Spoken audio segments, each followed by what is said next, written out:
To our September 19th pub meeting. I'm sitting in as facilitator for Robin today.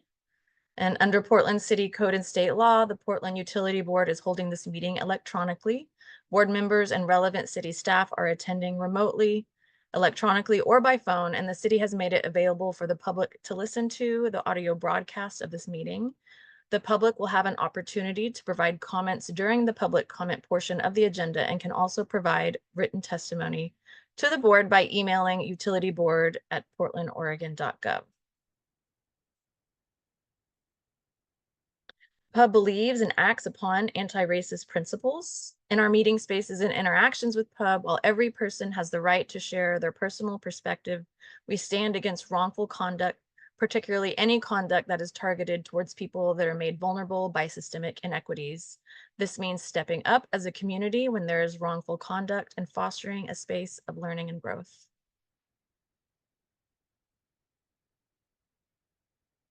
And we put our principles into action by being active and deliberate, speaking up and speaking out. Each person is empowered to maintain the culture of the Portland Utility Board, and we focus on the impacted individual or population. We condemn the conduct and not the person. My name is Amy Archer-Masters, and I'll quickly run through the meeting guidelines. Please state your name before you speak, and if appropriate, who you're addressing or just that you're addressing the group. The chat box is only viewable by me, so please limit to technical and logistical issues, including signing up for public comment or asking for assistance, or reminding us if you've been waiting to speak and have not been called on. The raise hand function is primarily used by the board. I may lower your hand once you begin speaking just to maintain the flow of conversation. During public comment periods, the public can raise your hand and you'll be called on when appropriate. If you're connecting by phone, you may need to press *9 to raise your hand. Videos can be turned on when speaking if desired. It is not required. Please mute your microphone when you're not speaking. And if you're connecting by phone, you may need to press *6 to mute and unmute. As mentioned, the public comment is taken during the comment period early in the meeting. You can sign up through chat with me or raise your hand when we get to that point in the agenda. It's also available just prior to any formal board vote after a motion has been made and seconded by board members. The meeting's being recorded. Pass it back to you, Heather. Yeah, so just going over our agenda. So we do have Farshad from BES today to give some updates and some time for the discussion afterwards. And then we will continue some work on our annual report and work plan. And then if we do have time, I'd love to hear a little bit about the Bull Run Tour from anyone who participated.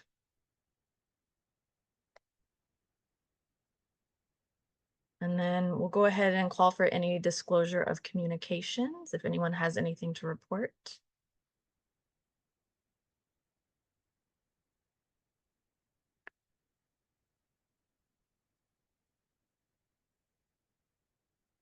Doesn't seem like it. And then do we have any public comment? I have not had anybody request in advance of the meeting. So if you're in the room, please unmute yourself or let us know that you'd wish to give comment. Hi, everyone. This is Jim. No comment for me today.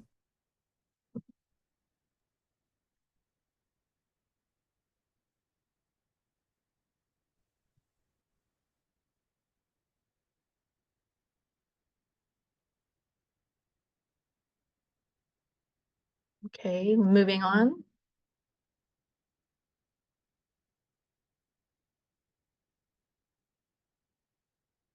All right, so I think we can go ahead and just give it over to Farshad to give some updates, and then we will have time for discussion. Thanks, Heather. Good morning, everybody. Farshad Aladadi, Business Services Group Manager here at BES. It's been a minute since I've been before you all just to give you some project updates. I want to share some things this morning, answer any questions you have, and give you a look ahead at a couple of items that we're planning on doing a more formal presentation to PUB on progress. So first I want to start with the budget. We're in the budget development season. We're at the front end of that.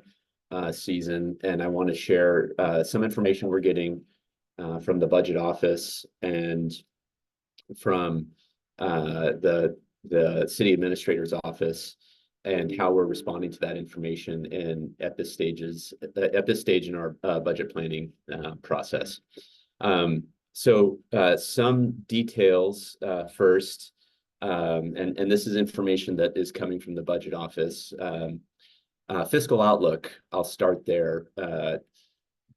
We are, as a city, expecting general fund revenues to be tracking fairly closely with what has been forecasted, which is a good thing. But we are anticipating expenditure levels to exceed those revenues. And that's putting pressure on the city as a whole and all of the bureaus in terms of preparing their budget for next year and considering the service level impacts that may result from having to make some tough choices. The news is that we're likely to face significant budget constraints for next year's budget, but we haven't received any specifics yet. So we're being primed. All bureau finance managers and leadership teams are being primed to the difficult choices that we're going to have to make ahead. Some of the pressures that are leading to this situation, we're experiencing or anticipating significant increases in the city's health benefit costs. I think we're anticipating cost increases of over 12%, and this exceeded what our forecasted expectations were.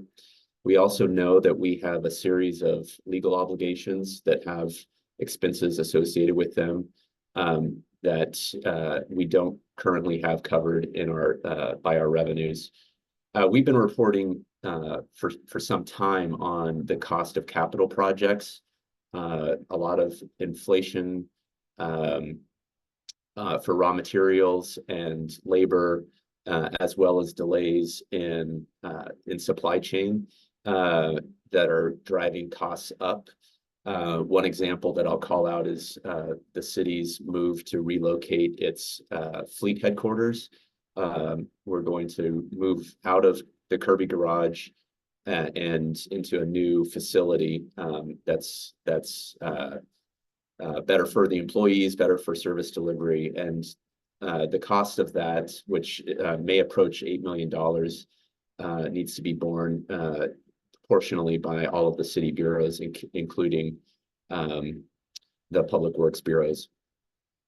And there are a number of projects, programs that require ongoing funding that currently only have funding for a limited duration. It's kind of dramatically labeled the fiscal cliff, but we're expecting a gap of between $30 and $40 million citywide to need to bridge to make sure that there's an ongoing funding source for those programs.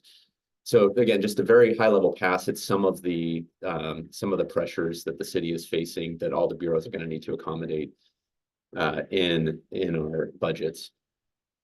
On that last point, on kind of ongoing funding for programs, we have, as you all know, we're receiving a substantial amount of PSEF funds over the next 5 years, and for the BES experience, the PSEF funds are limited for a 5-year period, but we expect the need to find additional funding for those programs to persist beyond the 5 years.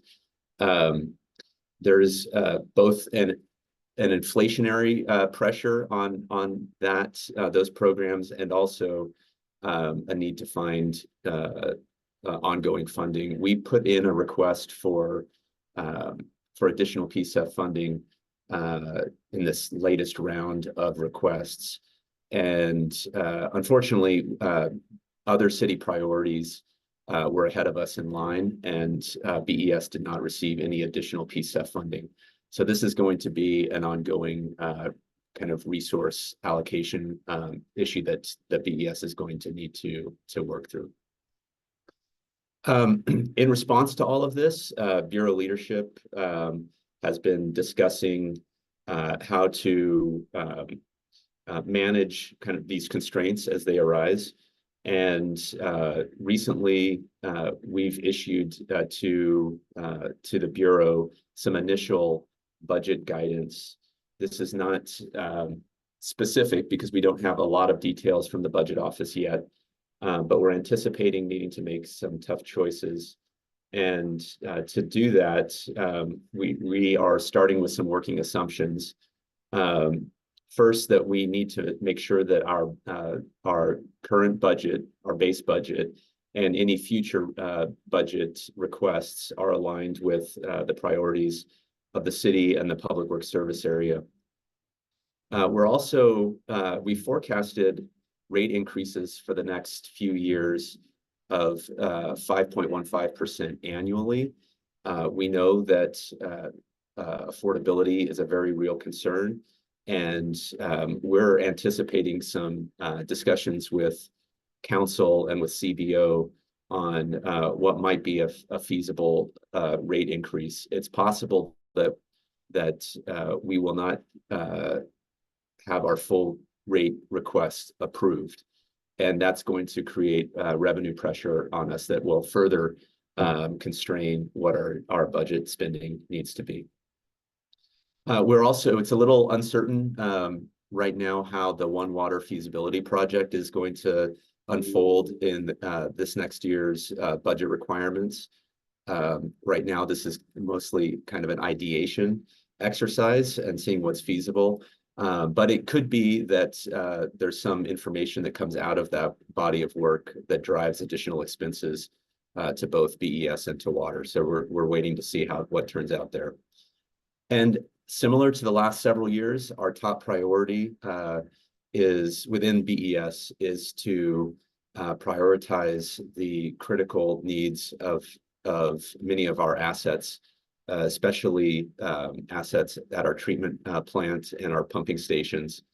Of course, we have a public safety and a public health mission, and if we have failed infrastructure, that impacts our community significantly. So we need to maintain our O&M expenses to keep our current assets functioning and providing those public health and public safety values and levels of service to our community.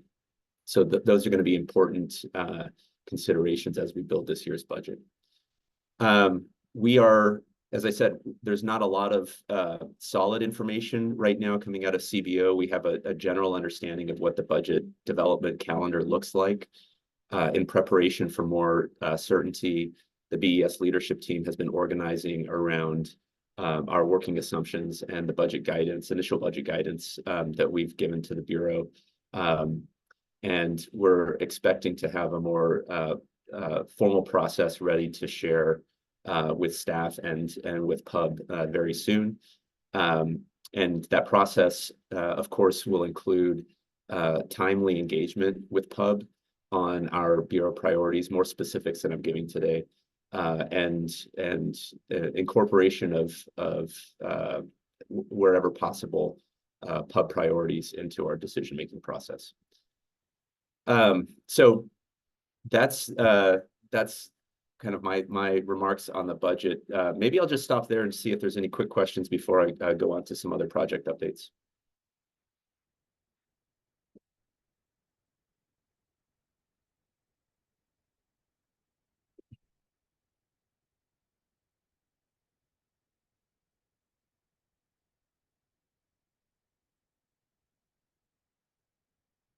Waiting the 30 seconds. Dawn, did you want to add anything? Yeah, thanks, Farshad. I don't have any questions, but I just wanted to say thank you for the remarks and just again acknowledge that last year we really missed the mark with communicating with PUB, and there were a lot of last minute decisions and pulling together things in new ways that we've never done before. And so we're really making a concerted effort to improve. I made that commitment to Pub last year. And so Farshad is here to just really underscore we heard you and we're aiming to do better this year. And this is just a heads up. We're going to have a process and clear opportunities for engagement so that we're not doing things last minute. Yeah. Thanks, Don. Bob, I see your hand. Yeah, no, thanks. I was just curious how all this intersects with the One Waters initiative, both in terms of I assume the budget's going anticipating that status quo for the most part, and One Waters would be something out a year or two out. But even just funding something like developing a major transition at this time in this budget, is that in there somewhere, or is that just a different track altogether? That's a great question. I don't consider it on a different track. I just consider it as a later station on the current track. One Water is a body of work that we're engaged in right now. We're anticipating and working towards giving the mayor an October 1st report on the what has come out of that effort. One Water we haven't been waiting for One Water to collaborate between BES and Water. There's been a lot of collaboration that's resulted in improved levels of service to the community and at times efficiencies that have led to measurable cost reduction. So those are some of the intentions behind One Water, and we've been working on that for the last several years. Some of the more foundational changes that might be indicated by One Water are going to take more time to implement. And this One Water effort is really just to document all of those opportunities and prepare to move in that direction if that's the will of the DCAs and city administrator and council. And the mayor. Yeah. Don, go ahead. And I'll just add, thanks for the question, Bob. I'll just add that I think you probably know this already, but just to make sure everyone here understands that the One Water feasibility study, I think is what it's being called, had a 45-day window with a report due date of October 1st. The mayor and the city administrator are going to be briefed that first week of October. And I recently heard Priya say that she's expecting direction from the mayor's office by October 8th. So I think we're planning on having, we're expecting direction from Jonas Beery, who is the DCA for finance and city budget, mid-October. So I'm expecting the One Water directive, if there is something, if there's something the mayor's asking us to do, we'll have that by October 8th. And then city finance and budget office will be giving us direction probably around the 15th. So that will give us the information that we need to basically define the constraints and then move into conversations about our levels of service and priority risks and those kind of things. And that's what we're aiming to share more with you as we get into that detail. And I will add, you maybe would have this follow-up question, Bob, so I'll just go ahead and add it. I also would like to say that I see One Water as a incremental step in the conversation about natural resource management. And so we've convened the DCAs and have been talking about how to grow this work in the context of the new form of government. So I see One Water as a first step, and then following right behind is natural resources conversation. And it remains to be seen how much yet will be how much direction will be given in that space for this budget cycle, but I've been thinking about One Water as a step in the direction of decision making around natural resource management. Thank you both. That was helpful. I'm going to pivot unless there's some additional questions from the board. Thanks, Alexis. Yeah, hi Farshad and Don. Thank you for kind of that overview and giving a little bit of context around the budget situation in the city. Just to say that on our field trip last, oh gosh, was that just last week on Friday? We were just kind of talking about this a little bit and like where, and I think it would be really helpful as we think about these conversations moving forward is like, what is fixed? What is not up for, what cannot be, where is there not flexibility in the budget? And then where are those kind of specific situations where there might be flexibility that could really use the advice of an advisory board like PUB to inform those decisions. And I think just having clarity and understanding from you all on like, what can change and what cannot will be really helpful so that then we can best be helpful to you all in weighing some of these trade-offs that are likely to be coming.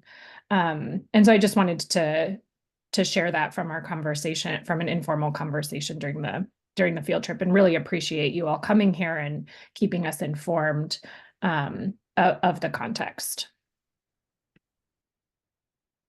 Thanks, Alexis.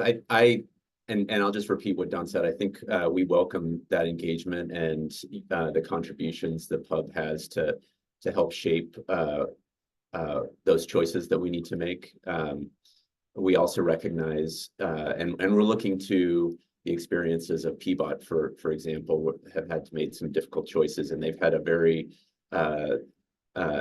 as I understand it, a robust public engagement process as well as with their advisory bodies to help shape what those decisions look like. So we're trying to model that this year, and you should expect very soon some more information on what that approach and that schedule looks like.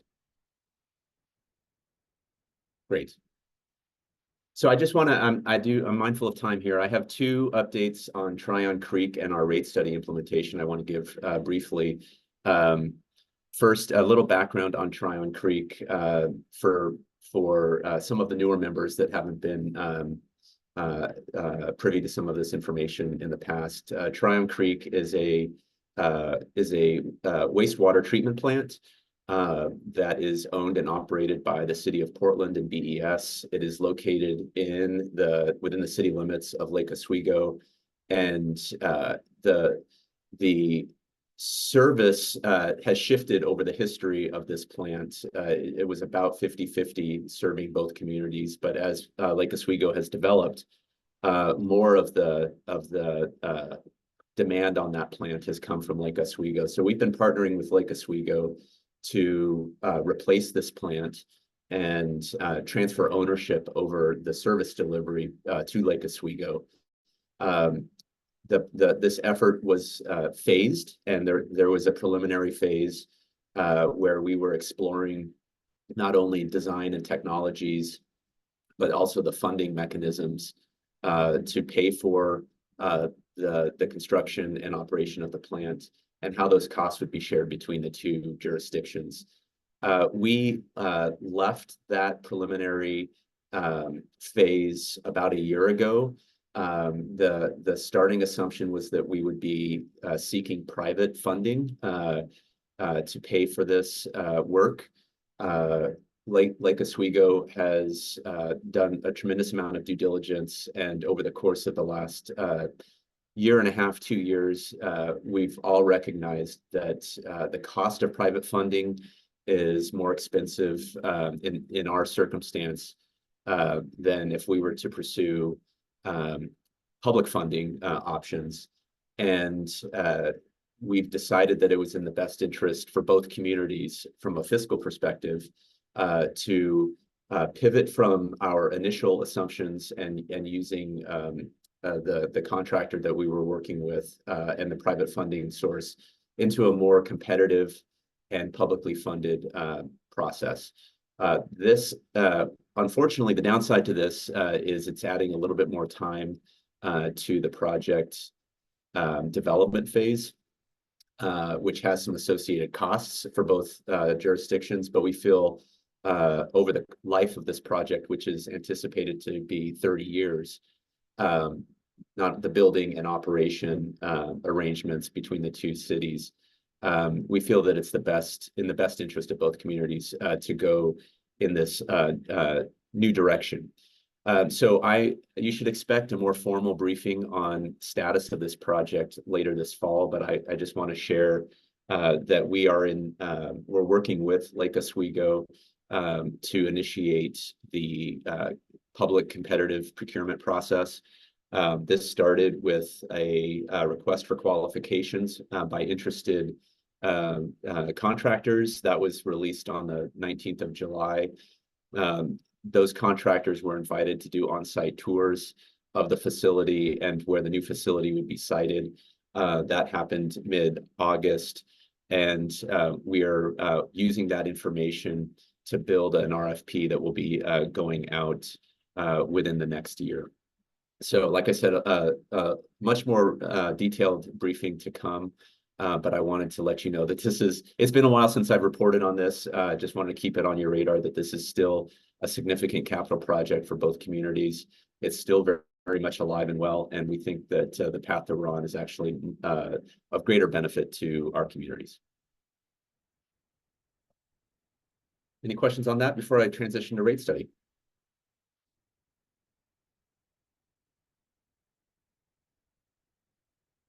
Great. I'll do a quick update on the rate study. And again, both Tryon Creek and rate study briefing is coming to pub. I'm expecting it this fall. Rate study implementation is moving from the implementation phase to more of a stable operational phase. The purpose behind the rate study for the new members is to realign the cost of delivering services to our customers with the way that we charge those customers for both stormwater and wastewater costs on their bills. This cost shift is intended to be revenue neutral as a whole. It's not intended to increase or decrease the amount of revenue we're collecting, but it is shifting who pays what and how much based on customers' stormwater demands on stormwater system and the wastewater system. And so some customers did see increases in their stormwater bills. Many other customers saw no change or decreases in their bills. And we have put in place a number of programs to help mitigate the shock of that transition for some of our customers, including simplifying and broadening access to our Clean River Rewards program, which offers over 30% discount on stormwater bill if you are managing stormwater on your facility. We've also delayed, we are phasing in the full cost of stormwater changes to our greatest impact customers. And these tend to be in the drainage district along the communities along the Columbia River, and for some of our larger industrial and commercial customers. So we wanted to make sure that we had kind of the full impact of our implementation understood before we came back to pub. So you should expect a briefing later this fall that gives a little bit of an overview of the project and why we're doing this, and then some more details around the customer impacts and how Water Bureau and BES have been coming together to address those customer impacts and ease this body of work into more of a stable operational posture. So that's again coming in the fall. I'm happy to answer any questions on that, but largely there have been a few dozen customers that have requested reviews of their stormwater bills, and we're working through those. But largely, I would consider this project becoming more stable and operational, and not we're moving out of the implementation phase. Questions on that?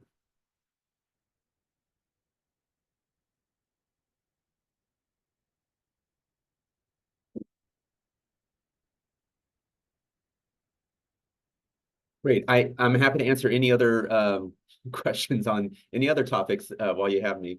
But I also recognize that I'm a little bit over time. Just a simple question. Do you have any, beyond just the fall, for projections on those reports for either the rate study or the Tryon Lake treatment plant summary?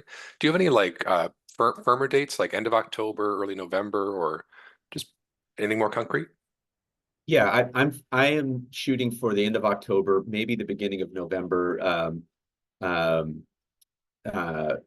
depending on what else Pub has on their agenda. We actually have draft presentations ready for the rate study.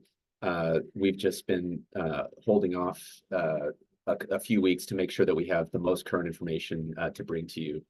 The reason for the delay, rate study went into effect on July 1, but because most customers get billed on a quarterly basis, we had to let all of those billing cycles come through for us to fully understand the customer impacts. That's why we didn't want to come prematurely to Pub, but we've had our first quarterly bill cycle, and I think we have enough stability now that we can have a more meaningful presentation to you all. So I'll be working with Amy and the chairs to figure out the exact timing of this, but I would anticipate end of October at the earliest. Thank you, Farshad. Yeah.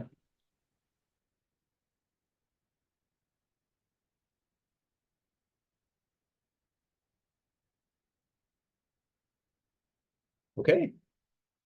Seeing no other questions, thanks, Heather. I appreciate the opportunity. Yeah, thank you both, Don and Farshad.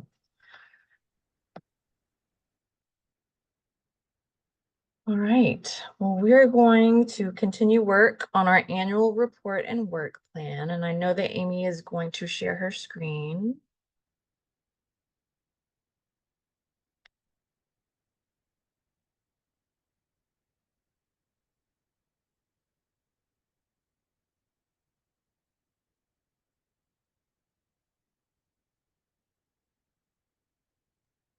So if anyone knows that they have some input, go ahead and let us know. But otherwise, Amy, did we just kind of want to work through it from the top, or what are you thinking?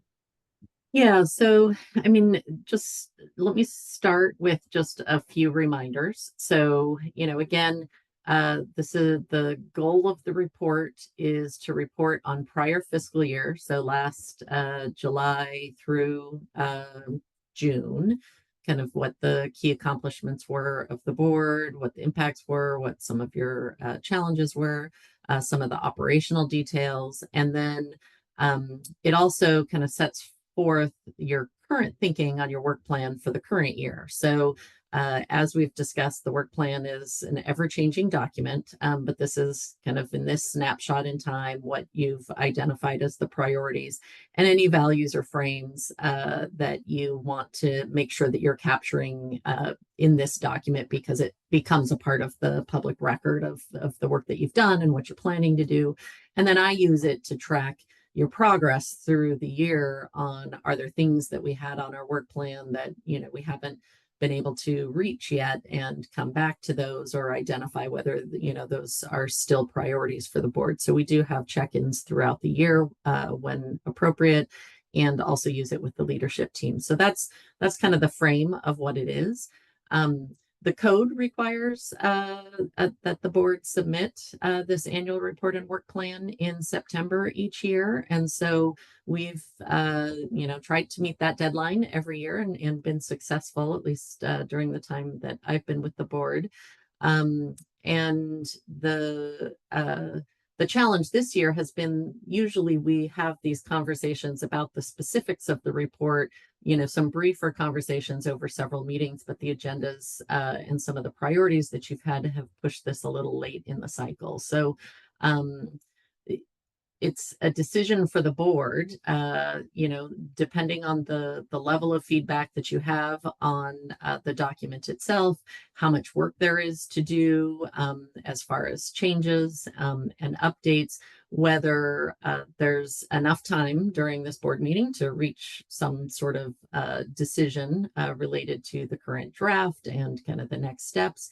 And then as you do with other projects, you could also delegate to staff to kind of finalize it and submit it, or some pub volunteers if there's some meatier content that we haven't had the time to cover enough in the meeting in order to finalize. And then I also do work with the bureaus to make sure that where there's city response and some information in there, checking in with the bureau staff to make sure that there's not something additional from the bureau's perspective that they want to make sure is captured and reflected in there as far as what the impact was on the bureau of the feedback. So that's kind of where we're at. I'm open to starting at the beginning and working our way through, or jumping to sections that are most relevant. As I indicated when I sent this draft out to you, I've updated the starting section to at least be current with the current summary based on what's in the document.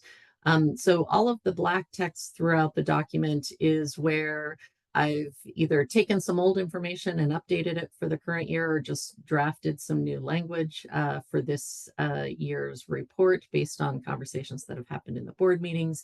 Anywhere where there's brown text, I haven't touched. So that is, I'm going to scroll down. So bear with me. You don't need to pay attention to everything I'm scrolling past because we'll come back. But that's one of the important pieces for the kind of current year and forward-looking piece, is where you've in prior years developed these frames and values and what your priorities are for the current year, and captured those in this document as well as possible, and then use that throughout the year to reflect back on.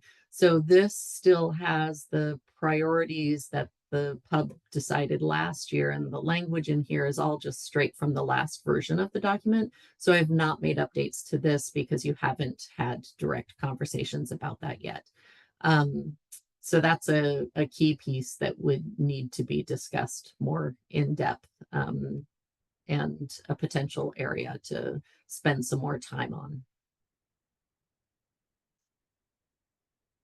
Any questions from the board, or as far as that framing, or suggestion on if there's an area that you would like to start, or just start at the beginning of the document?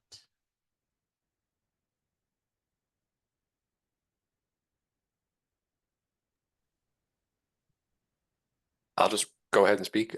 Kyle, I think just going from front to back through the document, I flagged some items that I'm either curious about for input from others, or points of insights or opportunities, but I think just starting from the front and kind of moving through is probably the most effective way.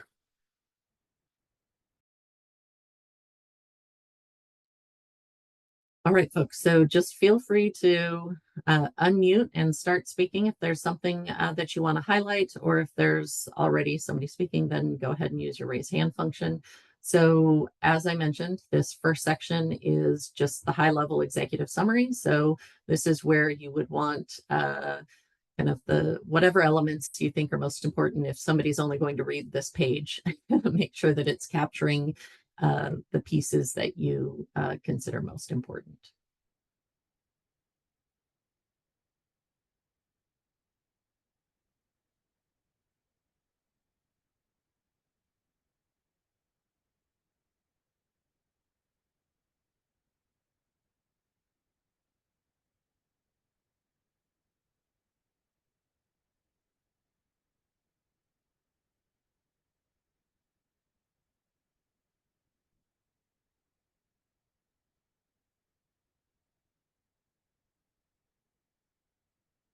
will give folks time to see what is on screen. But I'll scroll a bit, but let me know if you want me to go back or forward. Bob, go ahead. I guess just going back up to the paragraph at the beginning. I guess it's in there. Never mind. I'm good. Thanks.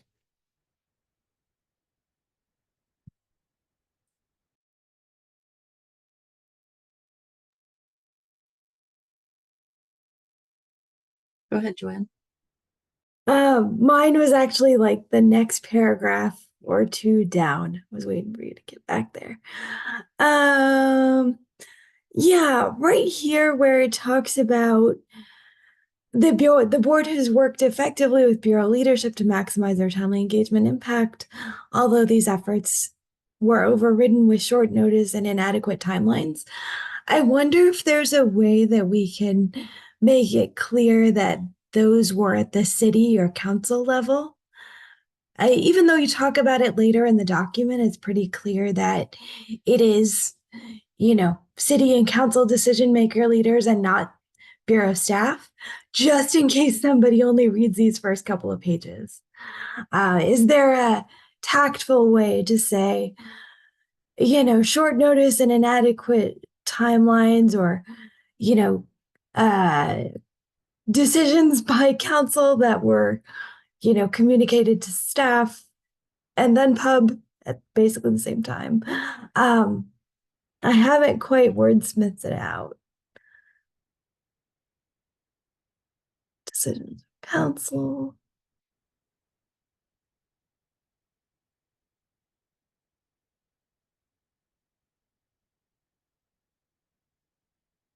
That didn't provide adequate time to engage pub.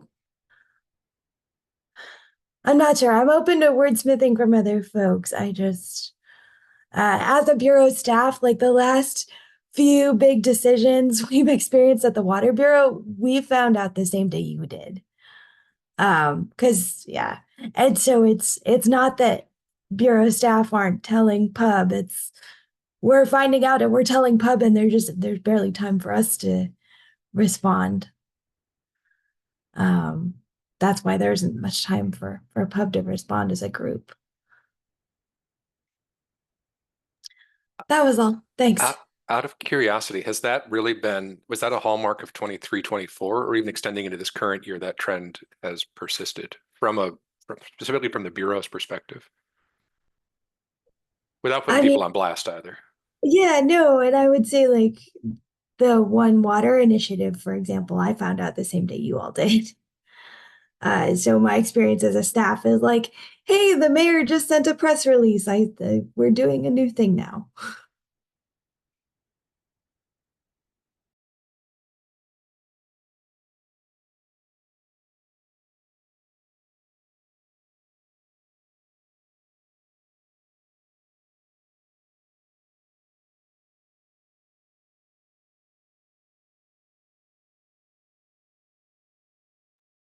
I like sorry, Alexis, jumping in here. I like your edits there, Amy, and thanks for raising that, Joanne. But I also think that this like authentic collaboration on structural reorg and related decisions is really critical. And that is really like the role of an advisory body, is to raise some of the fact that these decisions are happening without. So I would just, suggest that you put that without input from advisory boards. So I would, thanks for putting that back in, Amy. I thought your wording was appropriate.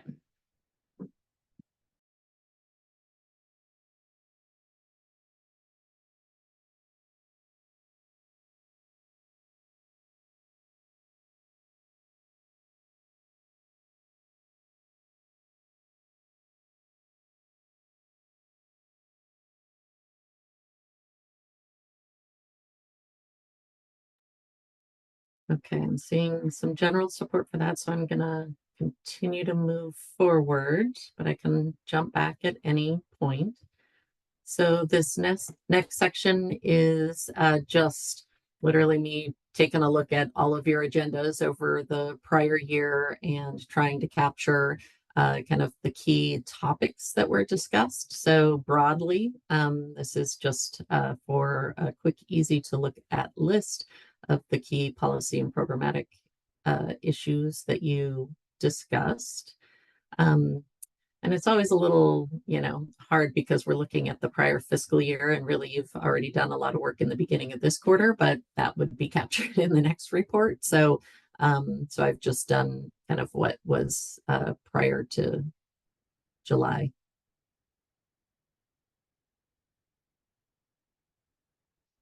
And then the next sections kind of dive deeper into, of the things that you discussed, what are some of the larger areas that we want to make sure that we capture, some of either the discussion that happened, the feedback that you provided, and in the last couple of years, I think of the report, we've included kind of the city response. So both what the outcome was for the pub and whether the council or the bureaus or whoever the target was of the engagement, what they did with the information that you provided, or if there is information related to that. So again, the topic that Farshad was just giving you update on, the rate study engagement, there were several conversations related to that. This is relatively brief, just based on the draft that I provided, so it could be more thorough if there was more that you wanted to capture. The next section is on billing, debt recovery, and financial assistance. Specifically, the Smart Discount pilot was kind of the key topic that was brought before the board, but this is particularly an area that really has been highlighted in every report because it's such a focus of the board. So it is one that there are still some recommendations that still exist from prior years that remain true, and that pub members continue to reiterate when the topic comes up. So I've tried to capture those in this section. Of course, each year, your engagement in the budget process is kind of a key piece of your work. So I've tried to capture the intent of trying to engage earlier with values-based information, and then the content that you provided. The actual letters and documents that relate to that are attached and included as part of this full report. So the more detailed recommendations and outcomes and feedback related to the budget is attached in those documents as well. And this is where we start to capture some of the challenges that the pub faced, or well, the bureaus and the pub in effectively engaging around budget due to the city transition and the speed of decision making and the impacts of that. So some of that is reflected in this section as well. And then it also, of course, is in the next section where I start to talk about kind of all those pieces together. So I had left a comment in there asking the question of whether there was benefit to breaking these things out, but because they all connect, I had incorporated it into one large section, but I want to make sure that you don't lose any emphasis that you may want to have in any of those particular areas. So yeah, Kyle, go ahead. Yeah, this was the first, specifically the NRS, or Kyle speaking, specifically the NRSD and the creation of a Natural Resources Bureau. I was just kind of curious if, I don't know if Bob or someone on the board has a little bit more context, or even better if there are resources online. Just in kind of digging in on my own, I found the NRSD work plan from January 24. But are there other, and this is also kind of building off of the One Water conversation at the last board meeting and the work that was invested in the NRSD, if there's any additional context to provide on this point. I can jump in. Thank you, Bob. I'll be brief, and I'm happy to talk about it further offline too. The quick version is that when the original utility bureau service area was created, there was a proposal for a natural resources bureau within that. There was concern about it within parks in particular, and it kind of got waylaid in a city council hearing. Everything kind of went sideways and it kind of blew up. And some of that was turf and some of that was just uncertainty about what it actually meant. As a result of that, there was a committee created with pub members and Portland Parks board members and staff to look into what could be done. And the idea was not necessarily to move all the natural resources functions into the city in one place, but to move the coordination into one place. And perhaps some of the more policy-oriented pieces within that. It wouldn't have necessarily been a bureau either. We were also calling it a unit as well. And I was thinking about it as kind of the city's environmental brain, where do all these different disparate pieces that are in so many bureaus come together and become coordinated and more cohesive and collaborative. So that committee met a couple of times, and then it's kind of gone dormant. We haven't heard much for a while. It kind of was one of those committees that, in my opinion, kind of sprawled and became everything and nothing at some point. And then the One Water proposal popped out, which may subsume this in some way, shape, or form. So at this point, and from my perspective as a participant, and staff may have a different perspective, it's kind of in limbo, both in terms of process, but also in terms of politics as well. If I took one thing away from it, though, it would be that, at least from my perspective, the city has natural resource functions scattered throughout many bureaus, whether it's urban forestry or natural areas, or the work that PBOT does, or water with Bull Run, or BES with watersheds and green infrastructure. And all of those things should be integrated in some way somewhere. BES used to do it historically through their watersheds program, but that has generally, to some degree, been dismantled in recent years. Thank you for the summary, Bob. Yeah, I hope that helps. Happy Oh, to talk totally. offline. Yeah, maybe it would be helpful. I guess if anyone else has any insight, if they feel like the ideas that were initiated during those working sessions in the first half, or winter and spring of 24, have carried over through the city administrators' efforts in restructuring, or it's kind of an effort in isolation in response to that one charged city council meeting.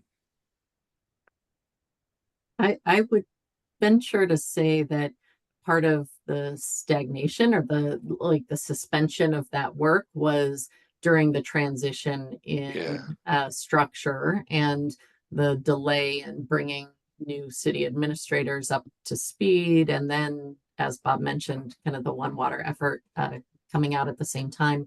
There are some letters, again, that will be attached to this document with some more specific recommendations from the pub, from really pulling a lot of Bob's expertise, as well as others on the board who had engaged in that work before the project team was formed. And then again, kind of supporting the decision to engage the pub and the other advisory boards in this project team approach. And so those and the specifics of those recommendations will be included in the report. As far as next steps, I know that there is a meeting being convened that those same pub representatives are being outreached to about a meeting that to happen next week that is kind of about natural resources and water and jurisdictional, how they're approaching it. I have it in the announcements at the end of the meeting as well. So there is more work that will be engaging that project team again. And so I think part of the intent in this section was to capture both a little bit of the high level pieces of that pub has some recommendations related to this work, that there's expertise and interest, and it's within pub's purview to give feedback on this. And so please, continue to engage the pub and, hopefully more effectively as the work moves forward, because that project team I assume that those members of PUB are still interested in participating. Otherwise, we would identify other representatives if their time isn't available, given how long it's gone on. Thank you, Amy Amy, and Bob. Oh, go ahead, Bob, please. I was gonna ask Amy, has that invite gone out already for next week? It just came out, I believe, last night. So you may not have seen it yet, but you're on the list. So Bob and Robin and Julia were the representatives. Heather had also potentially volunteered, but then didn't have the time to commit to those meetings. So those are the three names right now who were engaged in that prior effort, and so are on the invite. But if PUB, needed to identify alternate resources, that's certainly something we could do. And I can give you the details of the meeting after we're done here, Bob. Okay, yeah, because I'm not seeing the invite. in my Okay. inbox. I'll make sure that you get the copy. Thank you for the summary, Bob and Amy. I'd say the spirit of my question or my interest, especially emerging from the One Water conversation that occurred last meeting, was, I mean, just reading the work plan from January 24, like all the milestones made sense. It felt snug and well reasoned and like well investigated. Just if this was our shot in this report to carry over some of that good concrete thinking, but it sounds like it can be folded into the larger transition effort. So that's thank you for the summary, all.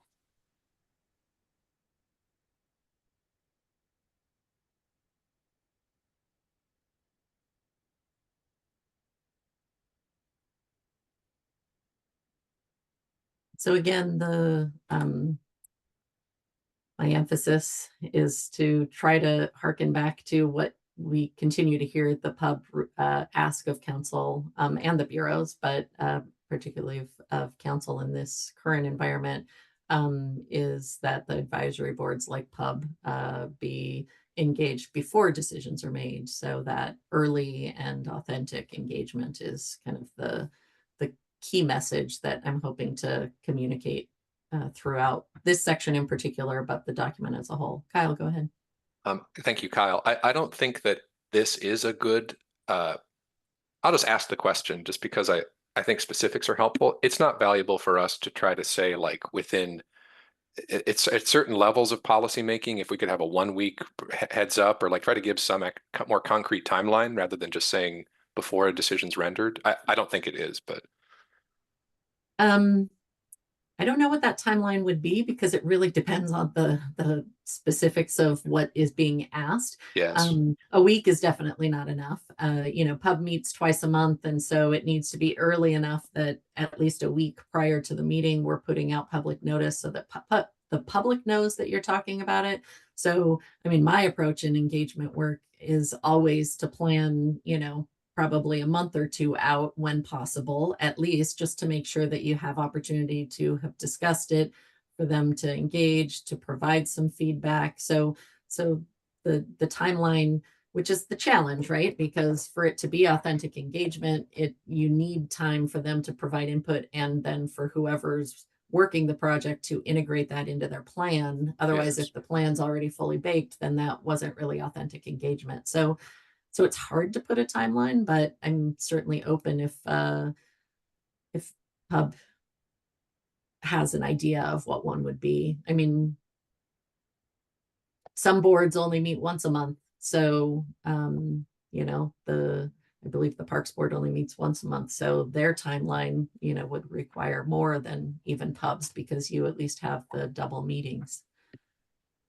Alexis, go ahead. Yeah, I get that's really helpful. And I actually do like the suggestion to add in something here. And I wonder if we could say something about that process that you just outlined, Amy. Like we could just say, like, for example, the PUB meets twice a month, and we need to give advance notice, we need to prepare, et cetera. I mean, I think at least a month is kind of the bare minimum for that, but I wonder if you could just include a little bit about what our process is. Maybe the council is not aware of that.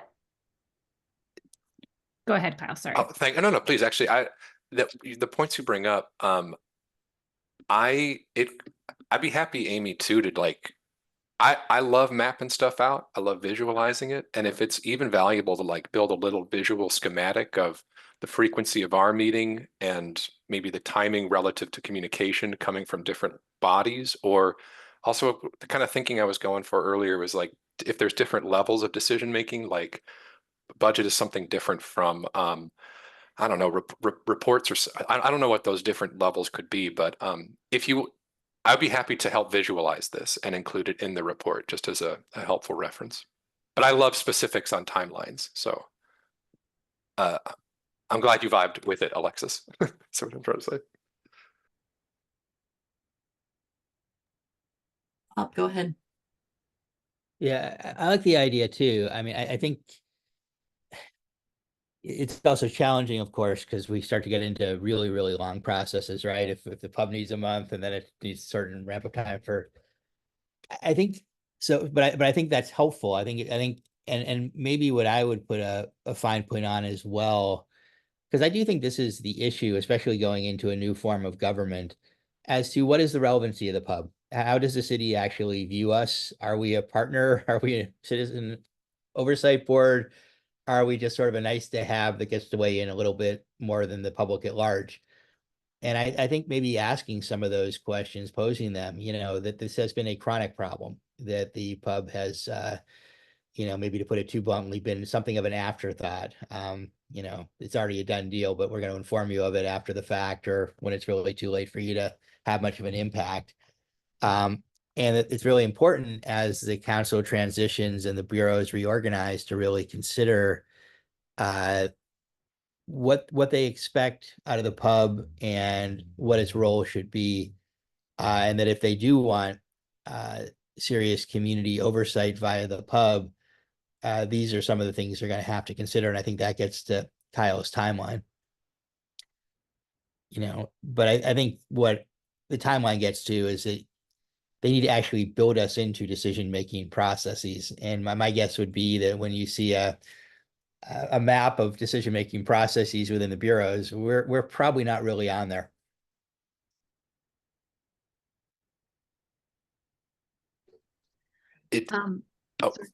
Kyle, it does. I do want to highlight that I'm appreciative for Farshad attending today, and I think in good faith that the bureaus do want to invoke the next section, process coordination, communication, and mutual trust building. That's another point that I highlighted is utilizing pub representatives to engage in project work collaboratively with staff. This is like really called out in that section. So we could also build some of this language or even an accompanying visual into that block of text.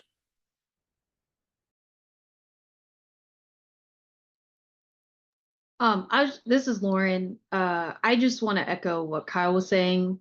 And that's something that we were talking to Cecilia, right? At the meeting, or sorry, at the field trip. She was kind of saying like, well, what information do you need? And we were kind of like, well, what information do you have? Like, it's kind of like, we don't know what we don't know. So yeah, I would just agree that giving us advance notice, plenty of time for feedback, and then like definitely agreed that having a visual representation of where we fit in to their processes, kind of like, like Bob was saying. Yeah, I think that would be really helpful, especially for new members to kind of like understand where we fit in, how we can be helpful, so that way we have a better idea of how we can provide feedback and what kind of information that we need in order to be most effective as an advisory committee. So mostly just echoing that I agree.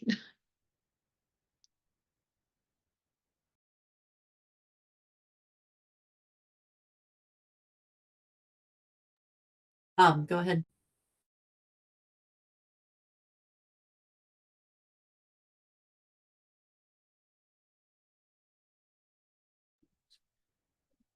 Bob, if you're speaking, you're muted. Oh, Right. sorry, my hand was down. It should be down. Okay, all right, Okay. Kyle, go ahead then. Thank you, Amy. Kyle, I prepared for today, just reflecting on the past couple months of attending the calls and also in discussing with Amy yesterday and chatting with some of the board members on the excursion, the field trip. I did prep an approach to integrate our work plan and some milestone tracking on the bureau side. So I don't know if we can wait until the end of the document, but it kind of fits in even with what we're discussing right now, kind of how decisions are rendered or how major milestones are forecast or projected, and then how our work and contributions can anticipate and be prepared either to contribute or to offer comment to those decisions. So I just want to flag it at some point before today's call ends. I'd like maybe just a minute or two to share that. Yeah, that sounds great. Let's do that towards the end, because we're at 12, just time check, we're at 12:07. So sensitive to time issues, I just want to make sure that we get to a point where I understand what PUB's decision is as far as next steps and whether the report will be ready to submit this month, or we want to delay it slightly. So Joanne, go ahead. I have a couple of quick thoughts before we move off this topic. As I've been listening to the comments and thinking about the last year, I've been thinking it might be helpful to have a two-pronged approach for how PUB can be engaged in decisions. And one is like how we support the bureaus and council, more importantly, to prioritize in what we value and what we want them to consider in decisions. Because I do think that if we're asking them for 1 to 2 months of lead time, I think sometimes council doesn't even have 1 to 2 months of lead time to give us. And I think that we'd have missed an opportunity to impact decisions. The other thing I am thinking about is we talk a lot about wanting to be engaged in decision making and consulted, but I don't know that we've landed on what that looks like for PUB or what that feels like. Let's say they say, okay, we're giving you a month's notice that we're doing this thing, right? That's not effective because they're not giving us an opportunity to influence the decision. So let's say they come to us a month before, but the decision already appears to have been made by council. Well, that's also not effective because it feels to us as if the decision has already been made. And so maybe we don't have to do this before this gets submitted, but maybe just having some internal, decision on how do we know that we've been effectively engaged so that we know exactly what we need to ask for from council. As far as here's how we want to be engaged. Because I think if we ask them, council, what do you want from us? That doesn't give them enough structure to give us anything helpful. I think I'm done. Thanks.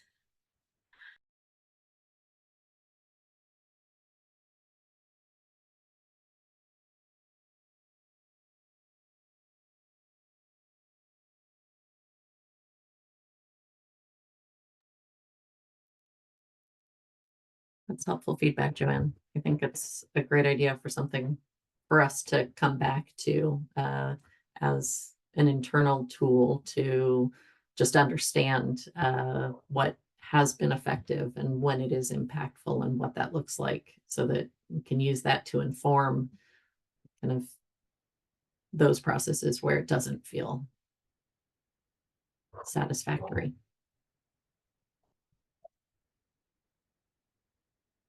So continuing to move through the document.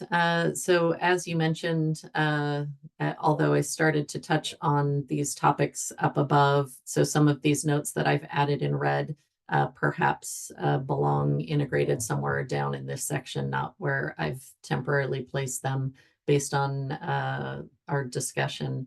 This is because for several years there has been this effort working more intentionally with the Bureau leadership in kind of incorporating effectively and figuring out how to be more collaborative and engage at the right time in the policy and budget development and everything else. So this captures some of what those attempts have been in the past and some of the frustrations that folks were just sharing and have shared before. So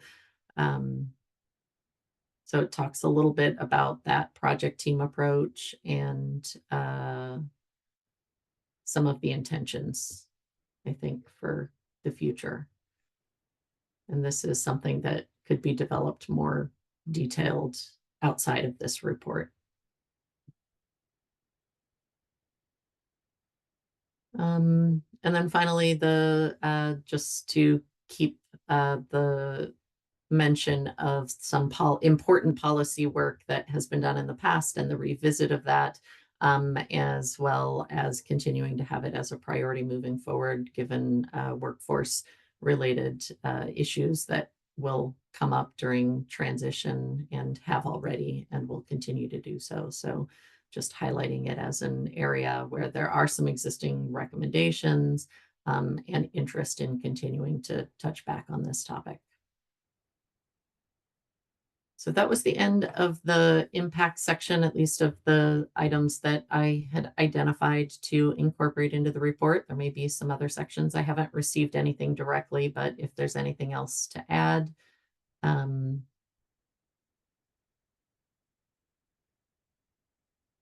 seeing any hands. So then the big question, oh, Kyle, do you want to go first? Yeah, I was kind of this? hesitating. Thank you, Kyle. I was hesitating flagging this, but I was just reflecting on Joanne's comments. And again, I'm fairly new, so I can only trace and reference what I've observed and kind of been a part of. One point that was interesting in talking to Cecilia over the lunch on the Bull Run, the watershed excursion, we just asked the question pretty straight up, like, how can we support you? I do like that. I always default from that place, a point of support. And one point that she raised, which was interesting, was as they approach these challenging budgetary decisions where hard choices need to be made to fit within the constraints, it's really where and how do those decisions get played out? Like, even is it about eliminating the budget for, I don't want to talk about specifics, but like small things that can build up over time. So I don't know where I was going with that. I'm so sorry. I just wanted to flag it as either it's like in reaction and support to a direct request or in a strategic or long form advisory capacity, similar to the NRSD work that was played out. Those two feel like reaction as a conduit to community input or advice around budgetary constraints or long-term strategic initiatives that are played out with greater intention. Those feel like two good fits just from what I've seen so far.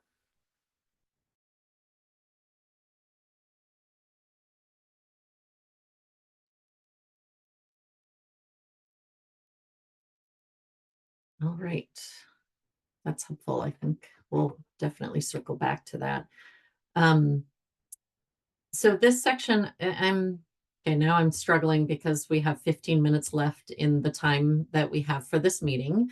And this is, as you can see, the text that's in brown that hasn't been talked about and often has taken, a large chunk of a meeting to discuss. Sometimes it's been briefer because it feels like what has existed in the prior year is still really relevant today and relevant for this year. So it may not require substantial changes. I just want to make sure that you have enough time to identify level of comfort with what has been captured before, identify if there's any obvious shifts, things that need to be moved up as priority.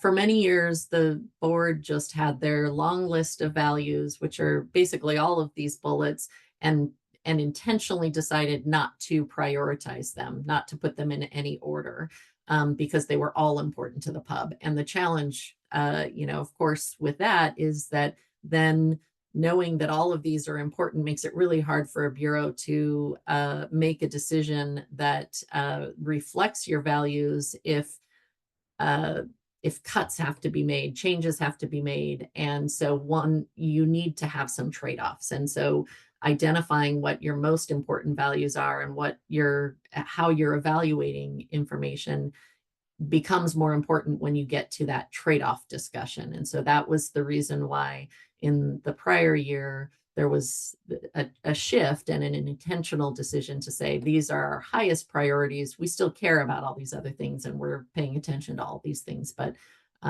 so that's the basis for the two lists that you have before you as the highest priority. And then these continue to be considered as priorities.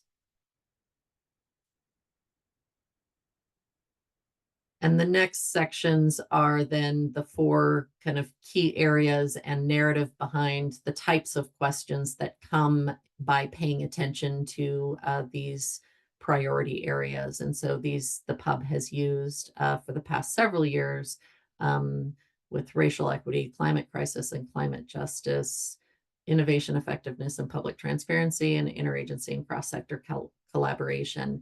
And to a large extent, these have existed in this form for several years, and sometimes with minor tweaks just because either adding language or modifying something so that it's most relevant today and or responsive to what the large issues are for that given year and how they might interface with these frames.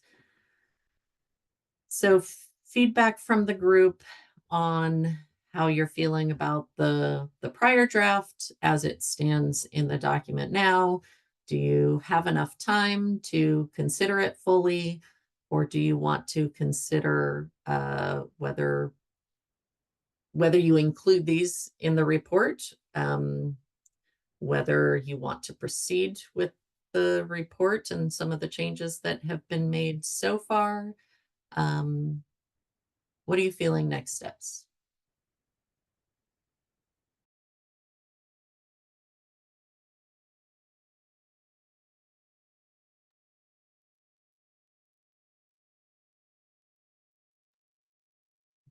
Alexis and then Kyle.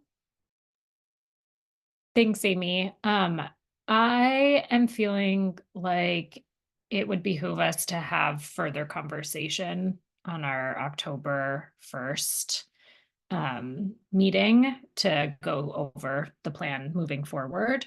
And so I would propose, I don't know, do we need to ask if we can be a week late or something in submitting that, or do we just submit it a little bit late? But I think that we would really value that it would be valuable for us to take some time on our next meeting to go over this in more detail now that we've had this conversation looking back in detail.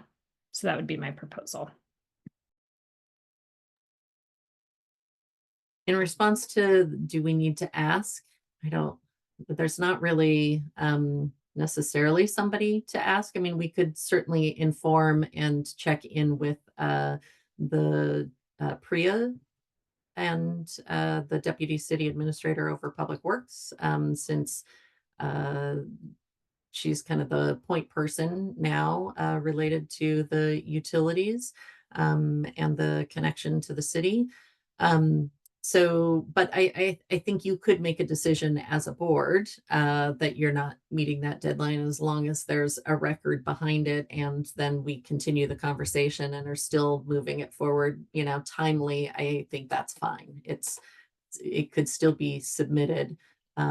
It would just not be by the deadline in code. Kyle and then Lauren. Yes, I am also in agreement that another working session need to be dedicated, whether that we try to schedule one ahead of the October 1st deadline or we wait until our next scheduled meeting and then submit late. And I think specifically because the next block, the table 2 fiscal year 2024-25 work priorities, that feels like that's a lot of good intention and meat we can put in that or content and forethought we can put there. So I'm in favor of either scheduling a meeting ahead of the deadline or delaying the submission. Lauren and then Bob. Yeah, this is Lauren speaking. Thanks. I was wondering if is this a draft, and I apologize if this is something I missed, but is this a draft that we can kind of go in on our own time and like read and mark up? Because I think for me, if we're gonna meet again, that would be helpful for me to just spend some time reading through it and leaving comments, and maybe we have something more concrete to discuss. Just a thought. That's a helpful way for me, at least, to kind of review a document like this. Yes, you can certainly mark it up. So I've sent it both as Word documents and PDFs. And so some people add comments, some people edit the actual document and send it back to me. It's not something that when there's the whole pub trying to make edits that you can do all collaboratively outside of a public meeting. And so the way that we do that is by me as staff trying to integrate the feedback that's received from all of you and the edits into a version that we then put out and publicly kind of finalize in the meeting. So we can still achieve that same end goal. It's just looks a little different than that collaborative communication that might take place and be deliberation outside of the public meeting. So that's the piece that we're trying to avoid. Sure. Thanks, Amy. I guess I'm pretty much okay with it as is, just because I think, but I'm fine with waiting too. I have no problem with that. But I just think, I think sometimes we spend too much time wordsmithing these kinds of things, and I'm, I think we're doing it more for ourselves and the readers in some cases, because I think we can kind of wordsmith them and spend a lot of time on it. But, unless we're making very pointed comments, and very specific requests, I think it tends to be something that people probably look at and read through and go, okay, kind of what I expected. So if we're gonna wait, that's the one suggestion I would make, is to really try and pull up some things and really hit them hard. If there's very specific things we want the readers, especially perhaps new readers with the new council coming in, then I would yank them out, put them up front and bold them. And maybe that's a place where we could put a little bit of energy if we're gonna hold off. Kyle speaking. I'm in agreement with Bob on the nature of written language prose, I think, which is why I'm very interested in that table to specifically forecast what we're pursuing and just put a lot of intention there. And then we can also build consensus around not just what the priorities are, but how do we want to tackle, what's the strategy that we want to, yeah, exactly. This table feels like this is the guts of it. And to leave this unaddressed feels, I would just love to have just for the sake of our year ahead as a board, to really think through this together.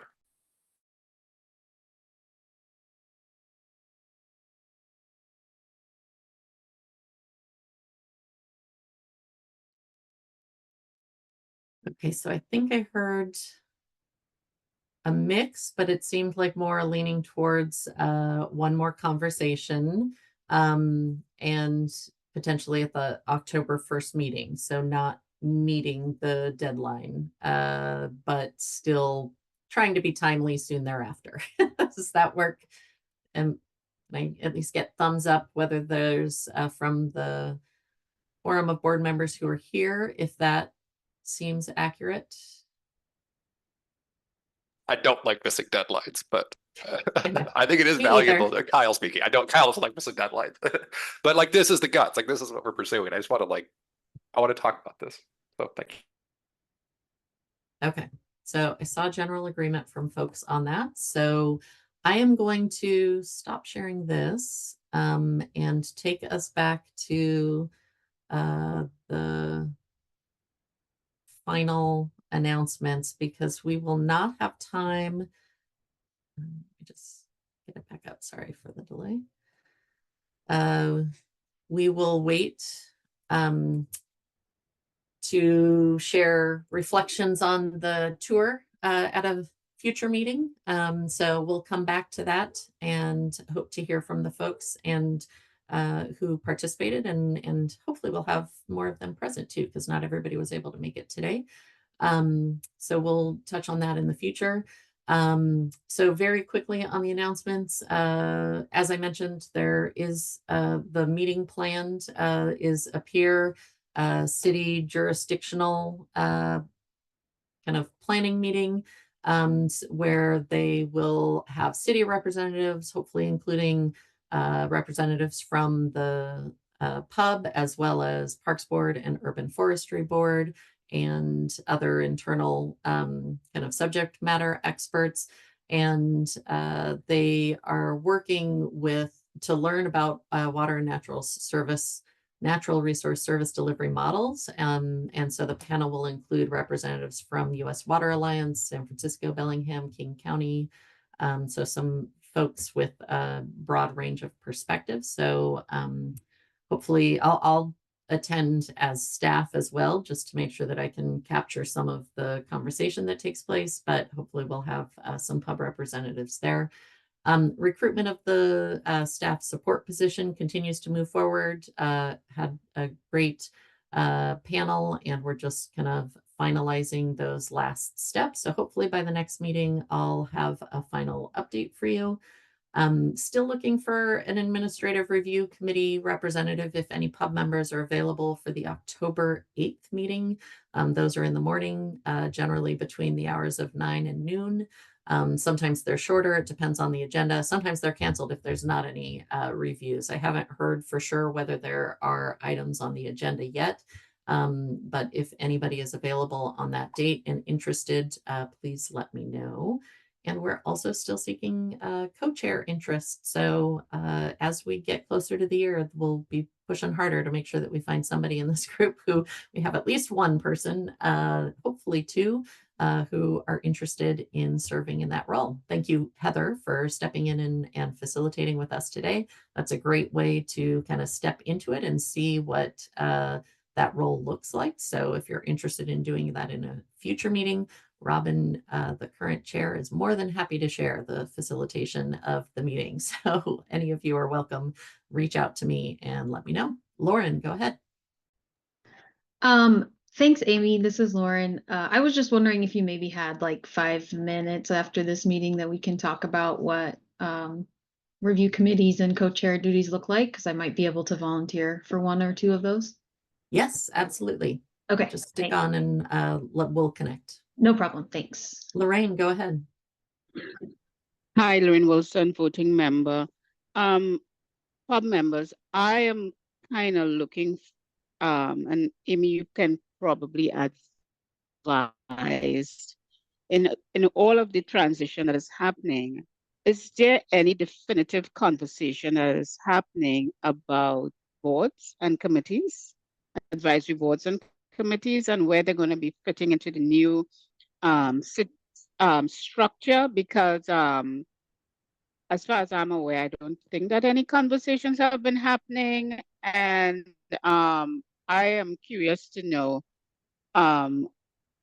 what is the intent, or what are the conversations that have been happening, if any, or are we just to sit back and wait for the pub's demise or not? I'm just curious because I know there is some legal standing towards the pub. Don't ask me to be the expert on that, I don't. But I'm just curious with all this discussion and and what we'll be doing in the next year coming forward. I haven't seen or heard anything definitive about what role pub will be or where we'll fit in and other advisory committees.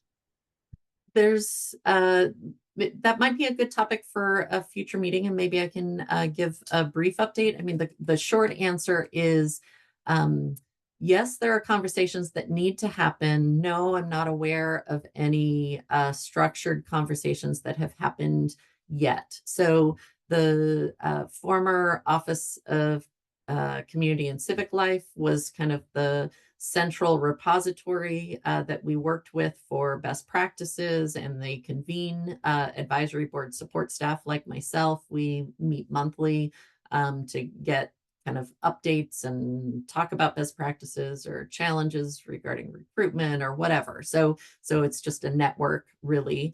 And my understanding it was that at the beginning of this charter transition discussion, there was some intent to convene kind of a cross-section of different bureaus and have intentional conversations about the future of advisory boards. And that's somewhat been on hold during the transition in leadership with city administrators, and where that the responsibilities that fell under Office of Community and Civic Life, where they fit within the organization. And so I think it's there will be additional conversations. They haven't quite happened yet. Or if they're happening, it's informally just with the direct staff that are preparing for those conversations. So I expect to hear more in the future. In the interim, advisory boards like PUB that exist within code, there are changes that would need to take place and in a public process in order to change the code around that and to change, kind of the future of what it looks like. So although there are anticipated some version of changes, I expect there to be conversations with boards and for us to be engaged in that. So I think it's still off in the future because they're focused on some other priorities. So it hasn't been their focus yet.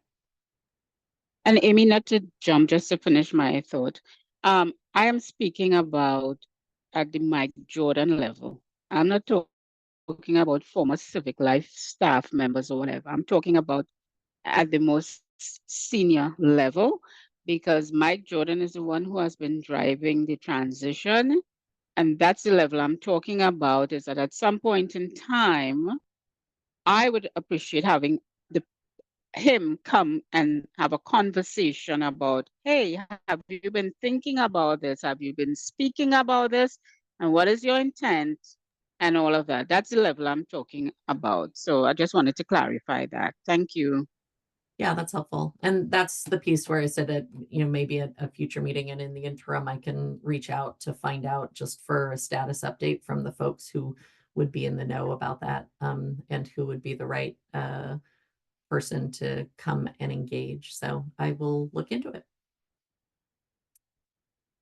Any other announcements or questions? Just quickly, I don't have clear agenda yet for the future meetings because in part, hearing the BES update this at the beginning of this meeting, as well as how this conversation was going to go, informs some of those. So we'll work with the chair on kind of finalizing. Obviously, we'll have the annual report and work plan as one of the priorities to wrap up, hopefully at the October 1st meeting. And as mentioned previously, the kind of comprehensive fee review that was taking place at the Water Bureau, we had tentatively scheduled for October 17th. So unless something pushes that off because of other priorities, that's still on the tentative agenda. And we will kind of work on slating out where the right times are for the other things that we heard about, Tryon Creek and rate study implementation. And then, of course, whatever the next steps are and updates are related to One Water and natural resource service delivery. So that's what I have.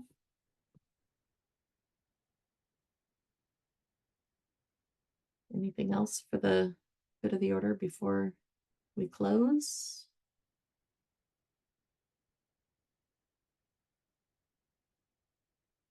All right, I will call the meeting adjourned and pause the recording. Thank you, Amy.